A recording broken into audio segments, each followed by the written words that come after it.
and you want to let people know that you've had all those skills from your previous however many careers before. But the problem is, if that you're including that in your headline, then you're going to still keep getting content around that old job and career potential, is because that's what's being picked up by the LinkedIn bots. They're picking up those keywords. So you really want to try to keep all of that kind of information more in your about section and your experience section, and keep more of who you are now or what you are aiming to be if you're transitioning, you're training for a new career.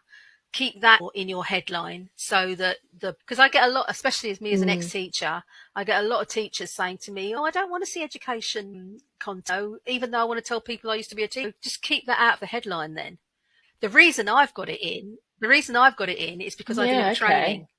So I think it shows a synergy between the transferable skills I've got from teaching and training. Yep.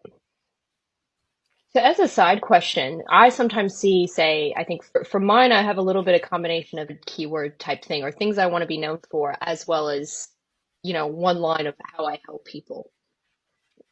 If the headline is searchable and you want to be found for that stuff, but then you also want particular content related to your industry, then you almost are better off doing on keyword line like some people do. And by that, I mean for our listeners, podcast host, social media strategist, marketing coach, where you have them in lines, you're better off doing that if you want particular hyper targeted content in your feed. Yeah. And just to mention, are you talking about that pipeline thing that people often use in their headline?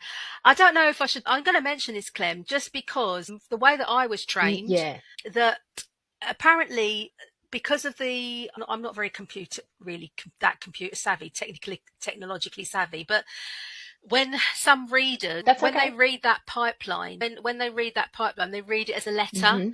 So it's better if you want to separate those different things out, it's better to use an emoji. That's what I was going to mention. Or you could use a full stop. But by using the pipe symbol, which I see a lot of people using, understandably, because it looks good, there's just to mention, it might be worth you considering putting a full stop in there instead, or just splitting each of those up with a relevant emoji.